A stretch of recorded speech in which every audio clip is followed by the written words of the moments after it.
Es vēlos jums pastāstīt stāstu par vienu no lielākajiem meliem, kādi jebkad ir tikuši izteikti, un par to, kā jūsu nodokļu maksātāja nauda tagad tiek izmantota, lai izplatītu propagandu tieši par šo. Un nē, kaut es varētu teikt, ka tas ir pārspīlējums. Tā nav.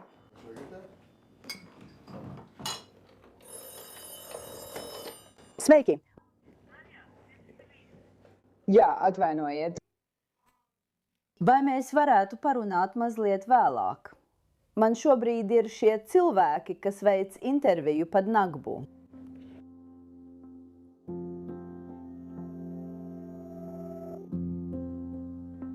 Man bija 9 gadi. Bija nakts, un mans tēvs ienāca mūsu guļamistabā un pārsteidzoši lika mums rāpot uz visām 4 līdz kāpnēm, kas ved uz jumtu. Kāpņu telpā nebija logu, jo tajā laikā lodes bija izšāvušas cauri koka slēģiem. Un nākamajā dienā mēs paņēmām tikai to, ko varējām nest, un devāmies uz mana tēvoča Huseina māju. Labi, ja jūs skatāties šo pirmo reizi, jūs tāpat kā es varētu justies, ak, Dievs, kas notika ar šo nabaga sievieti? Tas gandrīz atgādina holokaustu. Šīs nabaga sievietes, šie nabaga cilvēki, kuri piedzīvoja tik patiesu un smagu traģēdiju, un kāds tam sakars ar jūsu nodokļu maksātāju naudu, jūs varētu jautāt.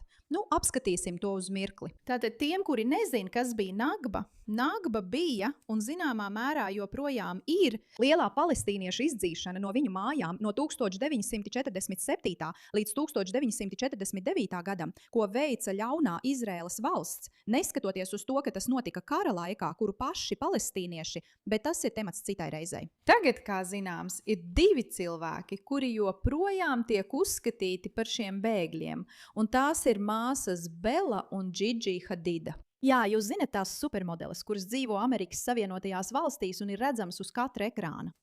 Nu, viņas tiek uzskatītas par bēgļiem šīs Nagbas ietveros, kas pašlaik notiek. Un šodien vai šonedēļ tas tika pieminēts. Un iemesls, kāpēc es vēlos ar jums par to runāt, ir tas, ka šo video, kuru mēs turpināsim skatīties, acīm redzot finansēja Zohrans Mamdani, kurš izmanto jūsu nodokļu maksātāju naudu, lai izplatītu melus par šo faktu. Līdz pat šai dienai šie cilvēki pēc 90 gadiem joprojām tiek uzskatīti par bēgļiem no konflikta, kuru viņi paši sāka. Šodien īpaši tiek atzīmēta Nagbas diena, ikgadēja piemiņas diena, lai atcerētos vairāk nekā 700 000 palestīniešu izraidīšanu laikā no 1947. līdz 1949. gadam Izraēlas valsts izveides un tai sekojošo gadu laikā. Indija ir ņujorkiete un jauna Nagbas izdzīvojusī. Viņa dalījās ar mums stāstā par mājām, tradīcijām un atmiņām, kas pārmantotas paudzēs. Un, protams, Rašīda Tlaiba ir nolēmusi iesniegt Nagbas atzīšanas rezolūciju, atkal izmantojot jūsu nodokļu maksātāju naudu. Lai liktu cilvēkiem pievērst uzmanību visiem šiem nabaga bēgļiem, kuri vairāk nekā 90 gadu laikā nav sapratuši, kā pārtraukt dzīvot upura mentalitātē par kaut ko, ko paši ir izraisījuši. Šo rezolūciju 1289, kuru atbalsta kā līdziesniedzēji 12 demokrāti, tostarp, protams, pārstāve Ilhan Omāra, raksturo Nagbu kā nepārtrauktu procesu, kas saistīts ar Izraēlas dibināšanu un aicina atjaunot ASV finansējumu UNRWA, vienlaikus ievērojot ANO rezolūciju 194. Atgādināšu jums visiem, ka UNRWA ir tā organizācija, ko Hamasa, teroristu organizācija, pastāvīgi izmanto.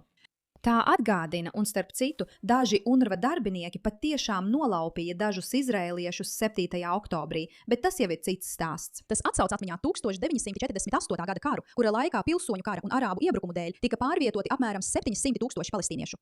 Vēsturnieki norāda uz tādiem faktoriem kā bailes, izraidīšana un arābu aicinājumi bēgt, un atbalstītāji sasaista to ar pašreizējo vardarbību Gazā. Blā, blā, blā, blā, blā, blā, blā, blā, blā, blā, blā, blā.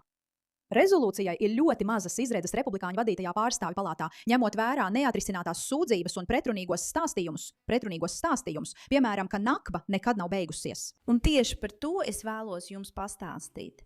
Šie ir meli, kas nekad nebeidzas. Nagba nekad nav beigusies. Šie upuri vienmēr ir upuri. Tas nekad nebeigsies. Viņi vienmēr būs bēgļi. Un es domāju, ka NAS, The Daily NAS, droši vien ir viena no precīzākajām balsīm visā šajā jautājumā. Brīdinājums par naratīvu pārkāpumu. Vecākie manā arābu ciematā, tiem, kas nezina, Nasirs Jāsins ir Izraēlas arābs. Labi? Vecākie manā arābu ciematā Izrēlā man teica, ka bagātākie palestīnieši vispirms pārdeva savu zemi un aizbrauca. 80 gadus vēlāk viņu mazbērni tagad apgalvo, ka ir pārvietotie upuri. Es esmu tik alerģiska pret upuru domāšanu, tas man uzvāra asinis. 15 miljoni pārvietotu hinduistu un musulmaņu Indijā, Pakistānā apmēram tajā pašā gadā. Tur neviens nemēģina būt upuris. Ir laiks iet tālāk. Tu vari būt upuris tikai vienu reizi. Pēc tam tu pats to izvēlies. Un, es domāju, ka tas ir pilnīgi pareizi. Starp citu, Lara Lūma prezidentam Trumpam vajadzētu pārtraukt visu federālo finansējumu Ņujorkas pilsētai, līdz Mamdani atkāpsies. Mamdani izmanto nodokļu maksātāju naudu, lai veidotu palestīniešu propagandu par nakbu, un viņa atbalstītāji draud ikdienā uzbrukt ebrejiem Ņujorkā. Trumps var viegli uzvarēt šajā cīņā, liedzot Ņujorkas pilsētai visus federālos līdzekļus, līdz Mamdani atkāpsies. Tas ir vienkārši. Tātad paskatīsimies šo smieklīgo video, bet ne vēlreiz, kad esam redzējuši šo muļķīgo Rašīdu Tlaibu, kas iziet tur un runā par šo propagandu, kurai viņa tic. 2026. gada 15. maijs iezīmē. Starp citu, laipni lūk raidījumā Pushback. Es esmu Mēra Kā, jūsu vadītāja. Noteikti nospiediet abonēšanas pogu, lai popularizētu šo video. Dariet visu nepieciešamo, lai izplatītu šo informāciju, jo mums jau ir gana. Ir pienācis laiks pretoties. Nakbas 78. gada diena. Nakba, kas arābu valodā nozīmē katastrofa, attiecas uz masveida palestīniešu tautas izdzīšanu un vardarbīgu etnisko tīrīšanu no viņu mājām un dzimtenes Izraēlas valsts izveides laikā. Tik garlaicīgi, tik veci, tik garlaicīgi. Protams, tev ir arī Džeremijs Borings. No Kanaka Borings. Tā ir pilnīga kļūda. Džeremijs Korbins arī šeit runā par Nakbu. Toreiz 700,000 palestīniešu tika padzīti no savām mājām. Kopš tā laika palestīniešu tauta ir dzīvojusi okupācijā. Un kopš 23. oktobra ir notikusi visintensīvākā bombardēšana. Garlaicīgi. Atcerieties, puiši, kad mēs runājam par Nakbas meliem. Karu, kas notika 1948. gadā, nesāka ebreji. To sāka šie cilvēki. Un viņiem pēc tam nācās saskarties ar sekām, kas ir tieši viņu stratēģija, kā rīkoties. Viņi sāk lietas, tad ir sekas, un viņi vaino sākotnējo iemeslu par šīm sekām. Labi? Tā ir neticama un ģeniāla rīcība. Viņi ņem vēsturi un saka, labi, mēs sāksim karu ar ebrejiem. Viņi sāk karu ar ebrejiem. Ebreji tad uzvar, tad viņus izsūta. Un tad viņu atbilde ir teikt, mūs izsūtīja, jo bija karš ar ebrejiem.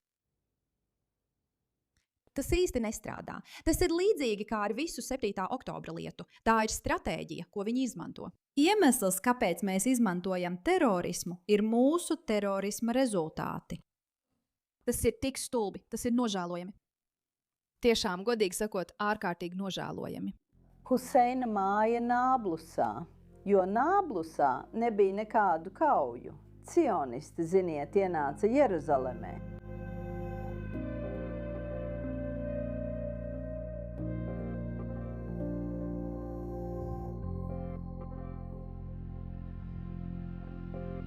Tas liek aizdomāties, kāpēc Mamdani šobrīd ir jāiztērē nauda šim video.